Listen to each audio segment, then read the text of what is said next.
you're being trained like a dog. You're being kicked like a dog, and you're being treated like a dog.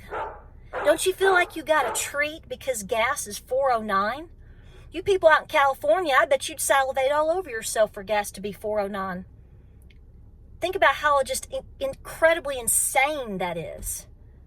We were paying $1.59 a gallon, November the 8th, 2020. You bring me back down to $1.59. I might slobber a little bit, but I'm not going to be impressed until we get back to that point.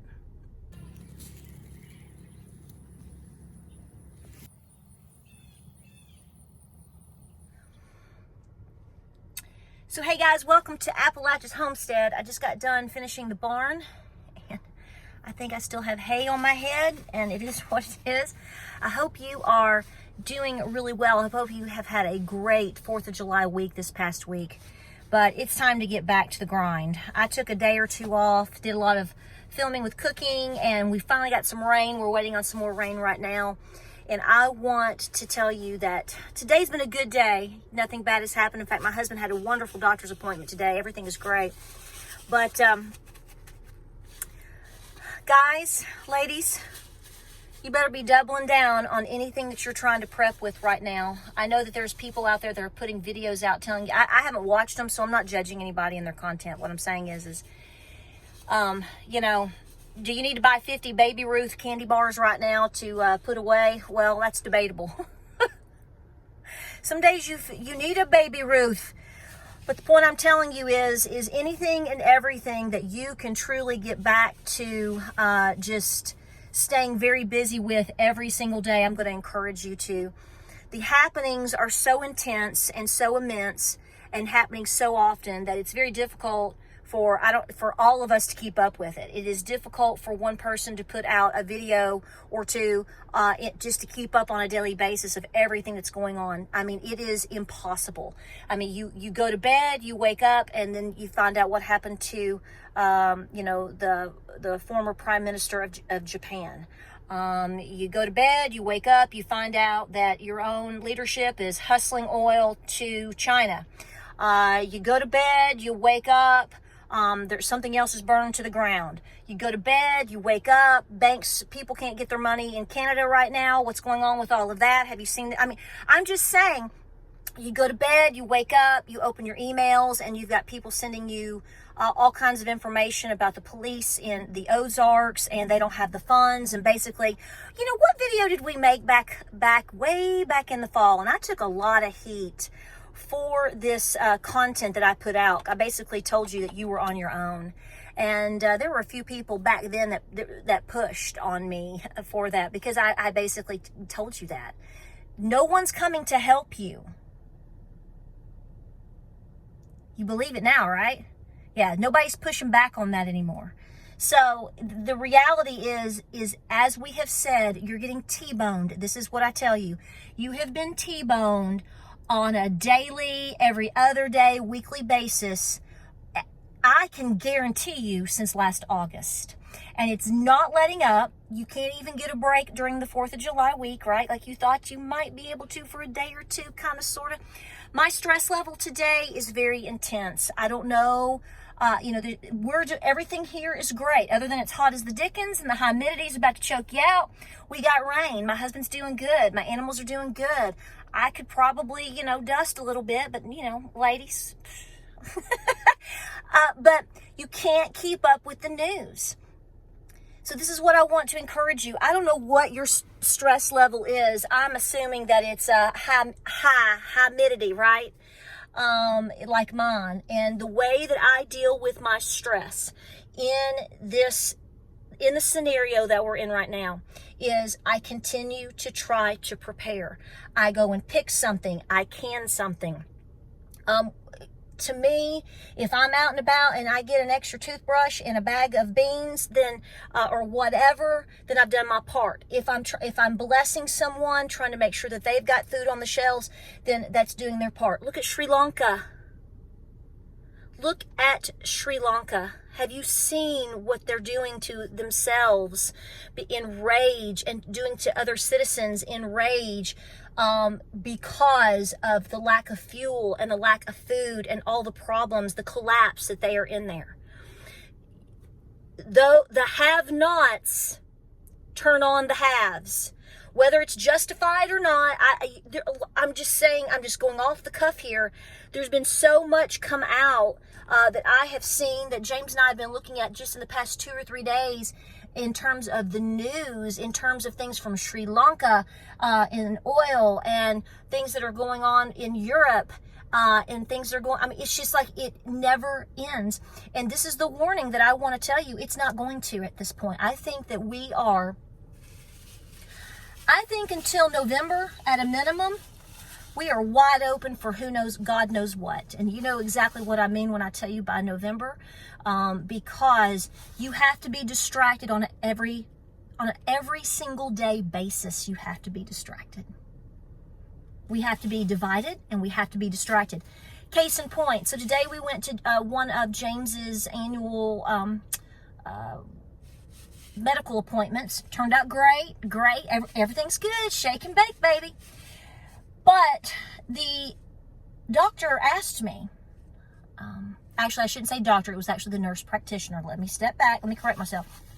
Wonderful guy. He said, you all have a farm, right? And we were talking about it and all of that. And we had a discussion about that, and he's talked about how expensive and how difficult it is. He's like, I don't see how y'all do it. We're like, we don't either, but you know. But so that gave me a moment to kind of educate him on the price of feed and the things that farmers go through. So there was a discussion there. And then he said, well, let me ask you. He said, you have goats. He said, why aren't more, he said, babies can have goat milk. You know, we talked about formula. It led into a formula discussion. So we went back and forth just a little bit. And he looked, this is a super nice, wonderful, educated man. Has means to do whatever he wants to do, probably. And he said, I have to completely tune everything out. Because I started just and he wasn't shutting me up. He was like, I know. He was having his moment too. And then he just looked at me. He turned around and looked at me. He said, I've just gotten to the point where I just have to tune everything out. And at that point I stopped, I have to say.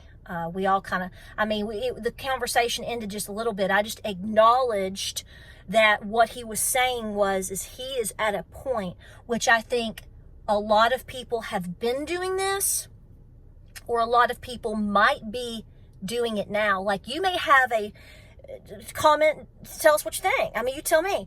You have people that are aware, they fully are engaged in terms of understanding what's going on. They don't argue what's going on, but they're not necessarily fired up to be active, because in order for them to cope, they have to turn it off. It's the head in the sand mentality. And that's their coping mechanism. You know, I don't agree with that, but I can understand it, because I will tell you, this afternoon was a little overwhelming. Maybe it's been the heat. Maybe it's me trying to get back into, trying to deal with all of these things like you do. I'm human just like you. I find a lot of this very overwhelming, particularly because I am a mother. And I understand and I see what's going on in a lot of these manipulations. And I have 3 young sons. There's a lot at stake for our young people right now. So see, that's where my stress comes in. Like a lot of you moms out there. Moms, our kiddos just don't fully grasp everything that's going on. They don't have anything to compare it to.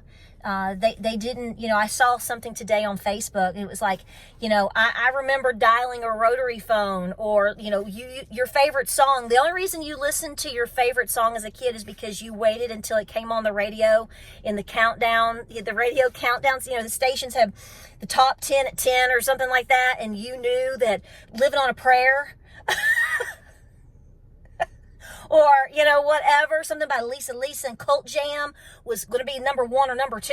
So that's when you recorded it, right? You know what I'm talking about. So our kids have no comprehension of those days. And so we're all fearful for our kids. I'm fearful for my kids. I've said this a million times, and I'll say it a million times again today and tomorrow, because it is the truth. I don't worry about me. I don't worry about my husband. I worry about my boys. I worry about your kids. I worry about our kids. I do hope and pray. Here we are right at the end of 4th of July week. School starts for most of us in the next month or so. I hope you've pulled your kids out. I hope you have decided to homeschool. I am praying that if there's anybody out there that is on the fence about this at all, you don't need to be. I'm telling you right now, this is it. The decision really ultimately has been made for you. Don't let the devil creep up on your shoulder and tell you you can't do it or it can't be done, because I'm telling you otherwise. It has to be done. So that's that. I always have a lady comment to me somewhere from Oklahoma and tell me how great her public schools are. Well, ma'am, you're about the only one, okay? So if you're that confident in sending your kids to public school, God bless you, God bless your children, God bless the teachers. But the rest of us feel like it's all gone to, pardon me, to hell in a handbasket, and we're going to look out for our own. You do what works best for you. I'm not offended by that, but I'm going to continue to encourage people to homeschool their children, because I think that's the best option if and when and how they can do it. And I've seen people do it any which way but up, and meaning however they need to work their schedule through the week, through the evenings, through the late night, and through the weekends. They've done it, okay? So I know it can be done. And that's my calling, to continue to encourage people to do that. Doesn't work for you, do what works best for you. But you say what you need to say. I'm going to say what I need to say on my channel. And I'm going to tell you right now, if I had my kids in public school, there is no way I would be even coming close to sending my kids back to public school in a month. No way, Jose. I will also say this. I don't know what's going on with gas prices in your area, but some of the places here have gone down. Have you noticed that? Don't fall for that malarkey, okay? Don't fall for that nonsense. I find it incredible that gas on 4th of July day, gas here was $4.49. By the Wednesday, which was 2 days ago, it was $4.29. And then all the way through yesterday afternoon, and then it dropped to $4.09. Don't you feel so blessed? Isn't it? You're being trained like a dog. You're being kicked like a dog, and you're being treated like a dog. Don't you feel like you got a treat because gas is $4.09? You people out in California, I bet you'd salivate all over yourself for gas to be $4.09. Think about how just incredibly insane that is. We were paying $1.59 a gallon, November the 8th, 2020. You bring me back down to $1.59. I might slobber a little bit, but I'm not going to be impressed until we get back to that point. But think about the psychology in that. Remember, you have elections coming up in November. So, knick-knack, paddywhack, give a dog a bone. That's how you're being treated. One day you're being given a small little milk bone, and the rest of the week, every other day, you're just getting kicked around like an old dog in the yard. Don't believe me? Turn on the news. Go look at the other videos. See what all the topics are. Go look at inflation. Are we going to raise prices again? Interest rates? Are interest rates going to go up again? There's a lot of discussion about that. So what I'm saying is, this all sounds direct and negative. It's direct and it is negative, because these are the things that are purposely happening and being done to you right now. And we have to recognize it. Take an afternoon off if you need to. If you've taken a few days off this week because you need a mental break, I get you. Go eat a biscuit. I just put up a great video on how to make biscuits any which way you want to make them. Go make that cake and take a bite. But you get back to the grind, y'all, because I'm telling you right now, I am encouraging you, especially you moms out there that are just going like crazy. Remember what you're doing it for and who you're doing it for. And that is the most selfless love that there is, because I know you're doing it for somebody else, those kids, those grandbabies, those nieces and nephews. I know you are. And even the elderly, okay? I know this. You know this, and I'm proud of you, and I want to continue to tell you that, because you need that encouragement. I need that encouragement, because like I said, every single day you're getting slam dunked with something else. Just know the game. It's not going to stop. Just know the game. Recognize the game. It's the game. But remember, it's not just the game. You need to recognize who the players are. We're going to come out on top. Keep praying. I'm proud of you. I hope you've had a great week. We have a lot of great videos coming up for you. I hope you've made the coal miner cake. Lord, my Nana called me and she said, Tara, that she loved it. Everybody loved it. That cake usually lasts, if you make it, I can tell you right now, from the time people first cut it to when it ends, as far as there's nothing left in the 9x13, is it usually within 24 hours. It's got about a 24-hour turnaround. So you're going to love it. I hope you try it out. Guys, we got a lot of videos coming your way. We appreciate you being here. Like, subscribe, and share. Do not stop. Do not stop. Take inventory of where you are. What are things that you need? Maybe you have forgotten something. Just keep plugging away, guys. Everything counts at this point. You're not crazy. Everything counts. Stay the course. We'll see you on the next video.